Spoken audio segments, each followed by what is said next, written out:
There's a really common maladaptive coping strategy that people with ADHD tend to do. You probably know that you do it, but you probably still do it anyway. And it is avoiding things. I just realized I was doing it and thought I'd make a video about it. Why do we do this?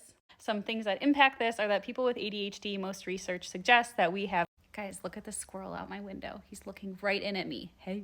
Anyway, people with ADHD, all the research shows that we have less dopamine in our brain. If you don't have enough dopamine in your brain, then you can't connect to the non-immediate reward. So if doing the hard thing now means life will be easier later, our brain doesn't do so well at that, which is what avoidance is. It's short-term mood repair. We choose the easy thing now, and then it gets harder later. Another thing that also plays into this is emotional regulation and executive dysfunction, which are emotional regulation is an executive dysfunction. But oftentimes, like when we are in a little bit of a pickle, our brain has a hard time like untying that knot and figuring out like what are the appropriate steps to take to get myself out of this pickle. And so although there's no silver bullet, there's generally a solution that works almost every single time you're avoiding things, and that is communicating. For example, communicate with your boss. Send that email that says, I got this, I'm sorry I haven't gotten back to you about it yet, but I'm going to get back in touch with you after the weekend with a solution. Or communicate and ask a question. Hey, I was a little bit unclear about this, and so I haven't been able to take the next step. What do you recommend?